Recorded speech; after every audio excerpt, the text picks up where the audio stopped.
ਇੱਕ ਗੁਰਮੁਖ ਪਿਆਰੇ ਨੇ ਪੁੱਛਿਆ ਸੀ ਕਿ ਸਮਾਧਿਸ਼ਟ ਪੁਰਸ਼ ਜਿਹੜਾ ਹੈ ਉਹ ਕਿਵੇਂ ਦੁਨੀਆ ਦੇ ਕਾਰ ਵਿਹਾਰ ਕਰਦਾ ਹੈ।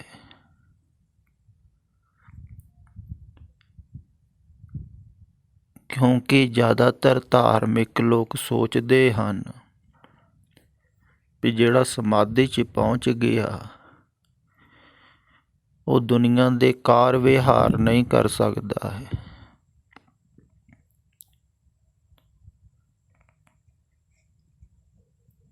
ਇਹ ਖਿਆਲ ਹੈ,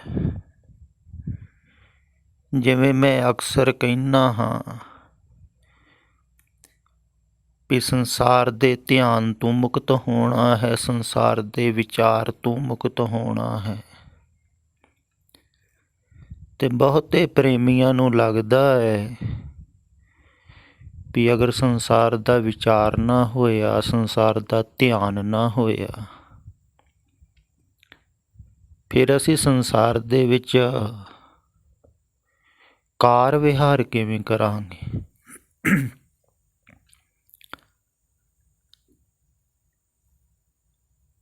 ਕੁਛ ਕੁ ਗੱਲਾਂ ਖਿਆਲ ਵਿੱਚ ਰੱਖਣ ਯੋਗ ਹਨ।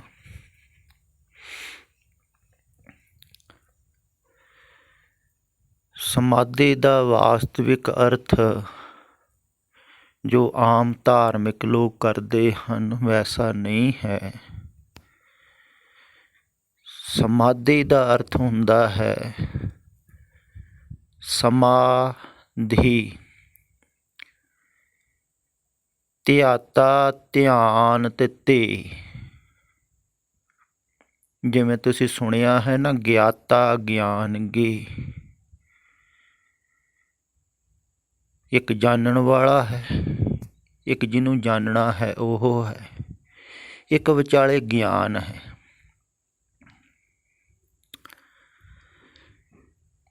ਇਵੇਂ ਹੀ ਦ੍ਰਿਸ਼ਟੀ ਨੂੰ ਵੀ ਤਿੰਨਾਂ ਹਿੱਸਿਆਂ 'ਚ ਵੰਡਿਆ ਗਿਆ ਹੈ। ਦ੍ਰਸ਼ਟਾ, ਦ੍ਰਿਸ਼ ਤੇ ਦਰਸ਼ਨ। ਦ੍ਰਿਸ਼ ਜੋ ਸਾਹਮਣੇ ਹੈ, ਜਿਹਨੂੰ ਦੇਖਿਆ ਜਾ ਰਿਹਾ ਹੈ, ਤੇ ਇੱਕ ਇੱਧਰ ਦੇਖਣ ਵਾਲਾ ਹੈ, ਤੇ ਵਿਚਾਲੇ ਇੱਕ ਦਰਸ਼ਨ ਹੈ। ਇਵੇਂ ਹੀ ਧਿਆਤਾ, ਧਿਆਨ ਤੇ ਇੱਕ ਧਿਆਉਣ ਵਾਲਾ ਹੈ, ਧਿਆਨ ਕਰਨ ਵਾਲਾ, ਤੇ ਇੱਕ ਜਿਹਦੇ ਤੇ ਧਿਆਨ ਕੀਤਾ ਜਾ ਰਿਹਾ ਹੈ ਉਹ ਹੈ ਟੀਚਾ, ਤੇ ਵਿਚਾਲੇ ਹੈ ਧਿਆਨ। ਤੇ ਜਦੋਂ ਧਿਆਉਣ ਵਾਲਾ, ਧਿਆਨ ਕਰਨ ਵਾਲਾ ਜਿਹਦਾ ਧਿਆਨ ਕਰ ਰਿਹਾ ਹੈ ਉਹਦੇ ਵਿੱਚ ਖੋ ਜਾਂਦਾ ਹੈ ਨਾ, ਫਿਰ ਇੱਕੋ ਹੀ ਹੋ ਜਾਂਦਾ ਹੈ। ਸਮਾ ਜਾਂਦਾ ਹੈ ਧਿਆਨ ਕਰਨ ਵਾਲਾ ਧੇ ਦੇ ਵਿੱਚ, ਸਮਾ ਜਾਂਦਾ ਹੈ। ਉਹਨੂੰ ਕਿਹਾ ਹੈ ਸਮਾਧੀ। ਜਿਵੇਂ ਪ੍ਰਮਾਣ ਦਿੰਦੇ ਹਨ ਵੀ ਜਿਵੇਂ ਸਮੁੰਦਰ ਦੇ ਵਿੱਚ ਲੂਣ ਦਾ ਡਲਾ ਸੁੱਟ ਦਿੱਤਾ ਜਾਵੇ ਤੇ ਸਮੁੰਦਰ ਤੋਂ ਹੀ ਪੈਦਾ ਹੋਇਆ ਹੈ, ਤੇ ਹੌਲੀ ਹੌਲੀ ਸਮੁੰਦਰ ਦੇ ਵਿੱਚ ਖੁਰਦਾ ਜਾਂਦਾ ਹੈ। ਜਦੋਂ ਖੁਰ ਜਾਂਦਾ ਹੈ ਸਮੁੰਦਰ ਦਾ ਹੀ ਰੂਪ ਹੋ ਜਾਂਦਾ ਹੈ, ਕਿਉਂਕਿ ਜਿੱਥੋਂ ਪੈਦਾ ਹੋਇਆ ਸੀ ਉਹਦੇ ਨਾਲ ਹੀ ਲੀਨ ਹੋ ਜਾਂਦਾ ਹੈ। ਸਮੁੰਦਰ ਦਾ ਹੀ ਪੁੱਤਰ ਸੀ, ਸਮੁੰਦਰ ਨਾਲ ਸਮਾ ਗਿਆ। ਇੱਦਾਂ ਹੀ ਚੇਤਨਾ ਜਿੱਥੋਂ ਪੈਦਾ ਹੋਈ ਹੈ ਉਹਦੇ ਨਾਲ ਹੀ ਸਮਾ ਗਈ।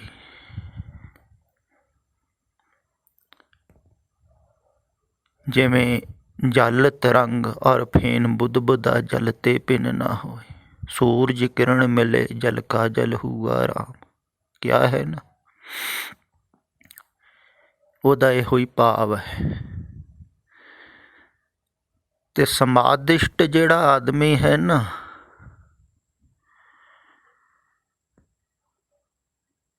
ਉਹ ਆਪਣੀ ਲੋੜ ਮੁਤਾਬਕ ਜੋ ਸਰੀਰ ਨੂੰ ਜ਼ਰੂਰੀ ਹੈ ਓਨਾ ਉਹ ਕਰਦਾ ਹੈ ਅਤੇ ਬੜੇ ਮਜ਼ੇ ਦੇ ਵਿੱਚ ਕਰਦਾ ਹੈ, ਨਿਸ਼ਚਿੰਤ ਹੁੰਦਾ ਹੈ ਕੱਲ੍ਹ ਦੇ ਪ੍ਰਤੀ। ਉਹਨੂੰ ਪਤਾ ਹੈ ਵੀ ਜਿਹੜਾ ਅੱਜ ਦੇ ਰਿਹਾ ਉਹ ਕੱਲ੍ਹ ਵੀ ਦੇਵੇਗਾ, ਤੋ ਬੇਪਰਵਾਹ ਹੋ ਜਾਂਦਾ ਹੈ। ਫਕੀਰ ਤੁਸੀਂ ਦੇਖਿਆ ਨਾ, ਫਕੀਰਾਂ ਦੀ ਮਸਤੀ ਕੀ ਹੈ? ਬੇਪਰਵਾਹ, ਰੰਗ ਹਰ ਕੇ ਮਸਤ ਹੋ ਜਾਂਦੇ ਹਨ, ਕਿਉਂਕਿ ਚਿੰਤਾ ਨਹੀਂ ਹੈ ਕੋਈ ਵੀ। ਚਿੰਤਾ ਨਾ ਹੀ ਕਿਸੇ ਕੀਰੀ, ਬਾਜ ਸੱਚੇ ਨਾ। ਤੋ ਸੰਸਾਰ ਦੇ ਵਿੱਚ ਵਿਚਰਦੇ ਹਨ, ਇਵੇਂ ਵਿਚਰਦੇ ਹਨ ਜਿਵੇਂ ਹਵਾ ਵਿਚਰ ਰਹੀ ਹੈ। ਗੌਤਮ ਬੁੱਧ ਨੂੰ ਵੀ ਉਹਨਾਂ ਦੇ ਜਿਹੜੇ ਸੰਨਿਆਸੀ ਸਨ ਨਾ, ਭਿਕਸ਼ੂ, ਉਹ ਤਥਾਤਾ ਕਹਿੰਦੇ ਹੁੰਦੇ ਸਨ। ਤਥਾਤਾ ਦਾ ਭਾਵ ਹੁੰਦਾ ਹੈ ਜਿਹੜਾ ਆਇਆ ਤੇ ਗਿਆ, ਤਥਾਗਤ। ਹਵਾ ਦੀ ਤਰ੍ਹਾਂ ਕੋਈ ਆਇਆ ਤੇ ਗਿਆ, ਪਿੱਛੇ ਕੋਈ ਪੱਗ ਚਿੰਨ੍ਹ ਨਹੀਂ ਬਚਦਾ ਹੈ। ਇਵੇਂ ਹੁੰਦੇ ਹਨ ਉਹ ਸੰਸਾਰ 'ਚ ਰਹਿੰਦਿਆਂ ਹੋਇਆਂ ਵੀ ਸੰਸਾਰ 'ਚੋਂ ਵੈਸੇ ਹੀ ਨਿਰਲੇਪ ਹਨ, ਜਿਵੇਂ ਹਵਾ ਹੈ, ਪਵਨ ਹੈ। ਫਿਰ ਵੀ ਢੁਕਵਾਂ ਪ੍ਰਮਾਣ ਨਹੀਂ ਹੈ, ਪਰ ਸਮਝਣ ਯੋਗ ਹੈ। ਅਤੇ ਸਮਾਧੀ ਦਾ ਅਰਥ ਇਹ ਨਹੀਂ ਹੈ ਜਿਹੜਾ ਆਮ ਧਾਰਮਿਕ ਲੋਕ ਕਰਦੇ ਹਨ ਵੀ ਬੈਠ ਜਾਵੇਗਾ ਫਿਰ ਉਹਨੂੰ ਦੁਨੀਆ ਭੁੱਲ ਜਾਂਦੀ ਹੈ। ਬਹੁਤੇ ਇਹਨੂੰ ਹੀ ਸਮਾਧੀ ਕਹਿੰਦੇ ਹਨ। ਬਹੁਤਿਆਂ ਨੂੰ ਇਹੋ ਜਿਹਾ ਅਨੁਭਵ ਹੁੰਦਾ ਵੀ ਹੈ, ਦੱਸਦੇ ਵੀ ਹਨ ਵੀ ਬੈਠੇ ਬੈਠੇ ਸਾਡੀ ਸਮਾਧੀ ਲੱਗ ਜਾਂਦੀ ਹੈ, ਦੁਨੀਆ ਭੁੱਲ ਗਈ, ਪਤਾ ਹੀ ਨਹੀਂ ਲੱਗਾ ਕਿੱਥੇ। ਉਹ ਸਮਾਧੀ ਥੋੜ੍ਹੀ। ਜਾਂ ਕਈ ਕਲਪਨਾ ਦੇ ਵਿੱਚ ਖੋ ਜਾਂਦੇ ਹਨ ਬੈਠੇ ਬੈਠੇ ਧਿਆਨ ਵਿੱਚ, ਕਿਸੇ ਕਲਪਨਾ ਦੇ ਨਾਲ ਜੁੜ ਗਏ। ਕਈ ਕਲਪਨਾ ਪੈਦਾ ਵੀ ਕਰ ਲੈਂਦੇ ਹਨ ਸਵਰਗਾਂ ਦੀਆਂ। ਕਈ ਸਾਧੂ ਮਹਾਤਮਾ ਜਿਹੜੇ ਹਨ ਬਾਹਰੋਂ ਕਲਪਨਾਵਾਂ ਪੈਦਾ ਕਰਵਾਉਂਦੇ ਹਨ ਕਹਿ ਕਹਿ ਕੇ ਵੀ ਇਉਂ ਤੁਸੀਂ ਦੇਖੋ ਸਵਰਗ ਦੇ ਵਿੱਚ ਪਹੁੰਚ ਗਏ, ਆਹ ਸੁੰਦਰ ਬਗੀਚਾ ਹੈ, ਸੁੰਦਰ ਨਦੀਆਂ ਹਨ, ਸੁੰਦਰ ਝਰਨੇ ਹਨ। ਤੋ ਆਦਮੀ ਕਲਪਨਾ ਕਰਦਾ ਹੈ, ਤੋ ਉਸ ਕਲਪਨਾ ਦੇ ਨਾਲ ਨਾਲ ਉਹ ਚੱਲਦਾ ਰਹਿੰਦਾ, ਤੈਨੂੰ ਲੱਗਦਾ ਮੈਂ ਸਮਾਧੀ 'ਚ ਹਾਂ। ਅਤੇ ਕਿਰਤਮ ਸਮਾਧੀ, ਬਾਹਰੋਂ ਦਿੱਤੀ ਗਈ ਸਮਾਧੀ ਸਮਾਧੀ ਨਹੀਂ ਹੁੰਦੀ। ਕਿਰਤਮ ਨਾਮ, ਬਾਹਰੋਂ ਨਾਮ ਦਿੱਤਾ ਗਿਆ ਹੋਇਆ ਨਾਮ ਥੋੜ੍ਹੀ, ਉਹ ਤਾਂ ਇੱਕ ਸਹਾਰਾ ਹੈ। ਬਾਹਰੋਂ ਸਮਾਧੀ ਵਾਸਤੇ ਸਹਾਰਾ ਦਿੱਤਾ ਜਾਂਦਾ ਹੈ, ਬਾਹਰੋਂ ਨਾਮ ਵਾਸਤੇ ਵੀ ਸਹਾਰਾ ਦਿੱਤਾ ਜਾਂਦਾ ਹੈ। ਨਾਮ ਤਾਂ ਤੁਹਾਡੇ ਅੰਦਰ ਹੀ ਹੈ, ਬੀਜ ਤੁਹਾਡੇ ਅੰਦਰ ਹੈ। ਨਾਮ ਦਾ ਬੀਜ, ਬੀਜ ਮੰਤਰ ਸਰਬ ਕੋ ਗਿਆਨ, ਉਹ ਜਿਹੜਾ ਬੀਜ ਹੈ ਉਹ ਤੁਹਾਡੇ ਅੰਦਰ ਹੀ ਹੈ। ਬਾਹਰੋਂ ਸਹਾਰਾ ਹੈ ਅੰਦਰ ਨੂੰ ਜਾਣ ਵਾਸਤੇ। ਇਵੇਂ ਹੀ ਸਮਾਧੀ ਹੈ, ਅਤੇ ਸਮਾਧੀ ਬਾਹਰੋਂ ਦਿੱਤੀ ਨਹੀਂ ਜਾ ਸਕਦੀ। ਦਿੱਤੀ ਜਾਂਦੀ ਹੁੰਦੀ ਅਤੇ ਬਾਬਾ ਨਾਨਕ ਜੀ ਸਾਰਿਆਂ ਨੂੰ ਦਿੰਦੇ, ਪਰ ਦਿੱਤੀ ਨਹੀਂ ਜਾ ਸਕਦੀ ਕਿਉਂਕਿ ਜਿੰਨਾ ਚਿਰ ਬਾਹਰੋਂ ਧਿਆਨ ਨਾ ਹਟੇ, ਪੂਰਾ ਦਾ ਪੂਰਾ ਕੋਈ ਹਟਾਉਣ ਨੂੰ ਤਿਆਰ ਨਾ ਹੋਵੇ, ਉਹਨਾਂ ਚਿਰ ਉਹ ਅੰਦਰ ਸਮਾਧਿਸ਼ਟ ਨਹੀਂ ਹੁੰਦਾ ਹੈ। ਪਹਿਲਾਂ ਧਿਆਨ ਬਾਹਰੋਂ ਸੰਸਾਰ ਵਿੱਚੋਂ ਹਟਦਾ ਹੈ,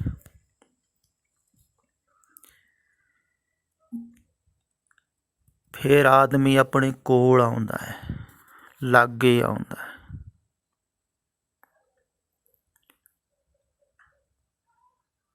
ਅਤੇ ਜਿੰਨਾ ਜਿੰਨਾ ਧਿਆਨ ਬਾਹਰੋਂ ਹਟਦਾ ਜਾਂਦਾ ਹੈ ਓਨਾ ਓਨਾ ਉਹ ਆਪਣੇ ਕੋਲ ਆਉਂਦਾ ਹੈ, ਨੇੜੇ ਆਉਂਦਾ। ਇਉਂ ਜਦੋਂ ਬਾਹਰੋਂ ਧਿਆਨ ਹਟ ਗਿਆ ਟੋਟਲ, ਫਿਰ ਜਿਹਦੇ ਦੁਆਰਾ ਹਟਿਆ ਹੈ, ਕੋਈ ਸ਼ਬਦ ਦੁਆਰਾ ਹਟਾਉਂਦਾ ਹੈ, ਸ਼ਬਦ ਵਿੱਚ ਸੁਰਤ ਲਾਉਂਦਾ ਹੈ, ਕੋਈ ਸਵਾਸਾਂ ਦੁਆਰਾ ਹਟਾਉਂਦਾ ਹੈ, ਕੋਈ ਸ਼ਬਦ ਦੀ ਧੁਨ ਉੱਪਰ ਧਿਆਨ ਲਾਉਂਦਾ ਹੈ, ਸੁਣਦਾ ਹੈ ਉਹਨੂੰ, ਕੋਈ ਪ੍ਰਕਾਸ਼ ਦੇਖਦਾ ਹੈ। ਬਹੁਤ ਢੰਗ ਹਨ ਬਾਹਰੋਂ ਧਿਆਨ ਹਟਾਉਣ ਦੇ। ਸਾਰੀਆਂ ਵਿਧੀਆਂ ਹੀ ਧਿਆਨ ਹਟਾਉਣ ਦੀਆਂ ਹਨ। ਖਿਆਲ ਵਿੱਚ ਰੱਖੋ, ਪਰਮਾਤਮਾ ਨੂੰ ਪਾਉਣ ਵਾਸਤੇ ਵਿਧੀ ਕੋਈ ਨਹੀਂ ਹੈ, ਕਿਉਂਕਿ ਪਰਮਾਤਮਾ ਵਿਧੀਆਂ ਨਾਲ ਨਹੀਂ ਮਿਲਦਾ ਹੈ। ਵਿਧੀਆਂ ਨਾਲ ਧਿਆਨ ਬਾਹਰੋਂ ਹਟਦਾ ਹੈ।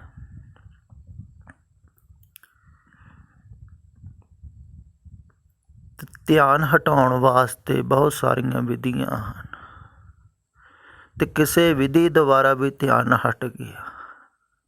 ਹੁਣ ਧੁਨ ਦੇ ਵਿੱਚ ਧਿਆਨ ਲੱਗਾ ਹੋਇਆ ਹੈ ਕਿਸੇ ਦਾ, ਕਈ ਸੁਣਦੇ ਵੀ ਹਨ ਧੁਨ ਨੂੰ, ਅਤੇ ਧੁਨ ਨੂੰ ਸੁਣਦੇ ਸੁਣਦੇ ਧਿਆਨ ਨੂੰ ਉਸ ਪੱਖ ਵਿੱਚ ਲੈ ਕੇ ਜਾਣਾ ਹੈ ਜਿਹੜਾ ਸੁਣਨ ਵਾਲਾ ਹੈ। ਇਹ ਉਪਦੇਸ਼ ਬਾਬੇ ਨਾਨਕ ਦਾ ਬੜਾ ਹੀ ਪਿਆਰਾ ਹੈ, ਅਤੇ ਮੈਂ ਬਹੁਤ ਵਾਰ ਇਹ ਪੰਕਤੀਆਂ ਦੁਹਰਾਉਂਦਾ ਰਹਿੰਦਾ ਹਾਂ। ਬਹੁਤਿਆਂ ਨੂੰ ਨਹੀਂ ਸਮਝ ਵਿੱਚ ਆਉਂਦੀਆਂ ਹਨ, ਕਿਉਂਕਿ ਗਹਿਰੀ ਗੱਲ ਹੈ। ਧੁਨ ਮਹਿ ਧਿਆਨ, ਧਿਆਨ ਮਹਿ ਜਾਣਿਆ, ਗੁਰਮੁਖ ਅਕਥ ਕਹਾਣੀ।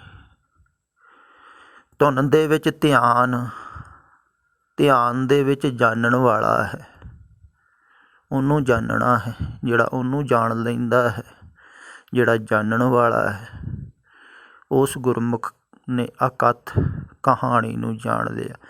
ਅਕਥ ਕਹਾਣੀ ਨੂੰ ਦੱਸਿਆ ਨਹੀਂ ਜਾ ਸਕਦਾ, ਜਾਣਿਆ ਜਾ ਸਕਦਾ।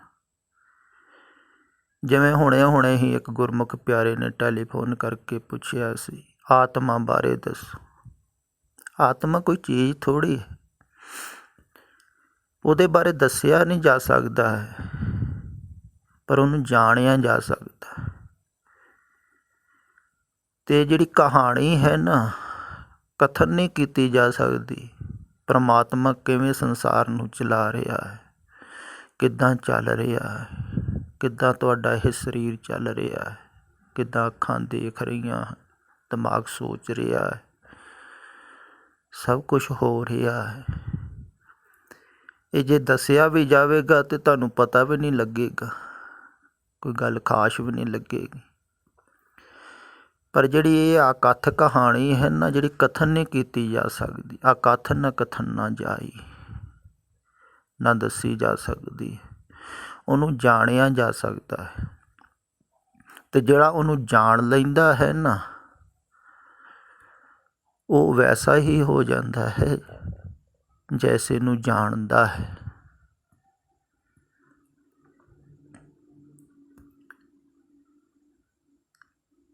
ਬਾਹਰ ਤੁਸੀਂ ਕੁਛ ਜਾਣ ਲਓ, ਵੈਸੇ ਨਹੀਂ ਹੁੰਦੇ ਉਹ ਸੰਸਾਰ ਦੇ ਵਿੱਚ, ਕਿਉਂਕਿ ਜਾਣਨ ਵਾਲਾ ਭਿੰਨ ਹੁੰਦਾ ਹੈ। ਸੰਸਾਰ ਦੇ ਵਿੱਚ ਤੁਸੀਂ ਕੋਈ ਚੀਜ਼ ਜਾਣਦੇ ਹੋ, ਉਹਦੇ ਤੋਂ ਭਿੰਨ ਰਹੋਗੇ ਹੀ ਨਾ, ਤੁਸੀਂ ਜਾਣਨ ਵਾਲੇ ਬਣੇ ਰਹੋਗੇ। ਪਰ ਪਰਮਾਤਮਾ ਨੂੰ ਵੈਸਾ ਜਾਣਨਾ ਨਹੀਂ ਹੁੰਦਾ ਹੈ। ਉੱਥੇ ਤੁਸੀਂ ਭਿੰਨ ਹੋ ਕੇ ਪਰਮਾਤਮਾ ਨੂੰ ਜਾਣ ਨਹੀਂ ਸਕਦੇ ਹੋ, ਕਿਉਂਕਿ ਜਿੰਨਾ ਚਿਰ ਭਿੰਨ ਹੋ ਉਨਾ ਚਿਰ ਤਾਂ ਤੁਸੀਂ ਜਾਣ ਹੀ ਨਹੀਂ ਸਕਦੇ ਹੋ। ਇਹੋ ਹੀ ਗੱਲ ਵਾਰ-ਵਾਰ ਸਮਝਾਈ ਗਈ ਹੈ, ਮੈਂ ਇਹਨੂੰ ਛੱਡਣਾ ਹੈ, ਹਉ ਨੂੰ ਛੱਡਣਾ ਹੈ। ਮੈਂ ਕਰਕੇ, ਕੋਈ ਹਉ ਕਰਕੇ ਪਰਮਾਤਮਾ ਨੂੰ ਨਹੀਂ ਜਾਣ ਸਕਦਾ। ਇੰਦਰੀਆਂ ਕਰਕੇ ਤਾਂ ਕੋਈ ਜਾਣ ਹੀ ਨਹੀਂ ਨਾ ਸਕਦਾ ਹੈ। ਤਦੇ ਤੇ ਕਿਹਾ ਹੈ ਅਗਮ ਗੋਚਰ ਹੈ, ਨਾ ਬੁੱਧੀ ਨਾ ਸਮਝਿਆ ਜਾ ਸਕਦਾ, ਅਗਾਧ ਬੋਧ ਹੈ। ਨਾ ਸਮਝ ਵਿੱਚ ਆਉਂਦਾ ਹੈ, ਨਾ ਵਿਚਾਰ ਵਿੱਚ ਆਉਂਦਾ ਹੈ। ਸੋਚੈ ਸੋਚ ਨਾ ਹੋਵੇ ਜੇ ਸੋਚੀ ਲੱਖ ਵਾਰ। ਨਾ ਵਿਚਾਰ ਵਿੱਚ ਆਉਂਦਾ ਹੈ, ਨਾ ਸਮਝ ਵਿੱਚ ਆਉਂਦਾ ਹੈ।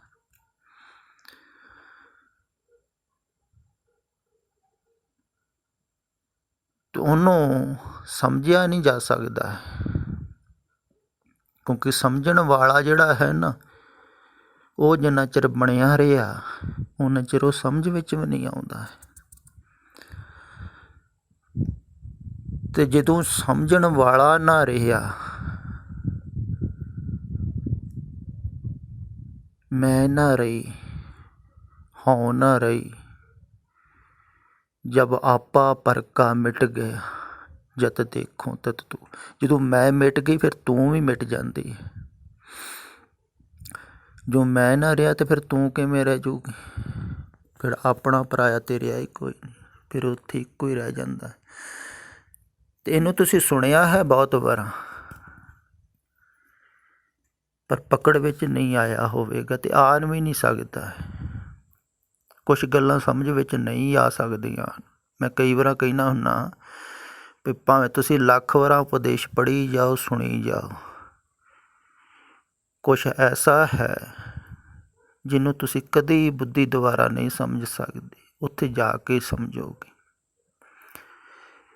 ਇਵੇਂ ਹੀ ਇਹ ਜਿਹੜੀ ਅਕਥ ਕਹਾਣੀ ਹੈ ਨਾ ਸਮਾਧੀ ਦੀ, ਸਮਾਧਿਸ਼ਟ ਆਦਮੀ ਉੱਦਾਂ ਹੀ ਸੰਸਾਰ ਦੇ ਵਿੱਚ ਰਹਿੰਦਾ ਹੈ ਆਮ ਮਨੁੱਖ ਵਾਂਗੂ, ਬਾਹਰੋਂ ਦੇਖਣ ਨੂੰ। ਅੰਦਰੋਂ ਤਾਂ ਬਹੁਤ ਭਿੰਨ ਹੁੰਦਾ ਹੈ, ਪਰ ਬਾਹਰੋਂ ਦੇਖਣ ਨੂੰ ਉਹ ਉਪਜੀਵਕਾ ਵੀ ਕਮਾਉਂਦਾ ਹੈ। ਜਿਵੇਂ ਕਬੀਰ ਜੀ ਹਨ, ਕਾਰੋਬਾਰ ਕਰਦੇ ਹਨ, ਰਵਿਦਾਸ ਜੀ ਹਨ, ਕੰਮ ਕਰਦੇ ਹਨ, ਸੰਸਾਰ ਵਿੱਚ ਵਿਚਰਦੇ ਹਨ, ਪਰ ਉਹ ਸਮਾਧਿਸ਼ਟ ਹਨ। ਸਹਿਜ ਸਮਾਧੀ ਲੱਗੀ ਹੋਈ ਹੈ ਉਹਨਾਂ ਦੀ, ਅੱਠੇ ਪਹਿਰ, ਪਰ ਉਹ ਬਾਹਰੋਂ ਨਹੀਂ ਦਿਖ ਸਕਦੀ, ਬਾਹਰੋਂ ਪਤਾ ਵੀ ਨਹੀਂ ਲੱਗ ਸਕਦਾ ਤੁਹਾਨੂੰ। ਹਾਂ, ਬਹੁਤ ਧਿਆਨੀ ਹੋਵੇ ਕੋਈ, ਧਿਆਨ ਦੇ ਵਿੱਚ ਗਹਿਰਾ ਗਿਆ ਹੋਵੇ ਤਾਂ ਉਹਨੂੰ ਪਤਾ ਹੁੰਦਾ ਹੈ ਵੀ ਇਹ ਵੀ ਧਿਆਨ ਦੇ ਵਿੱਚ ਗਿਆ ਹੋਇਆ।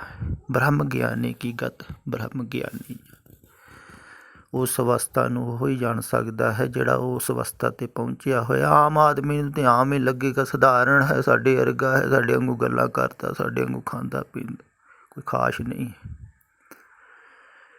ਪਰ ਜਿਹੜਾ ਗਹਿਰੇ ਗਿਆ ਹੈ ਉਹਨੂੰ ਪਤਾ ਹੈ। ਅਤੇ ਸਮਾਧਿਸ਼ਟ ਜਿਹੜਾ ਹੈ ਨਾ, ਉਹ ਸਭ ਕੁਛ ਕਰਦਾ।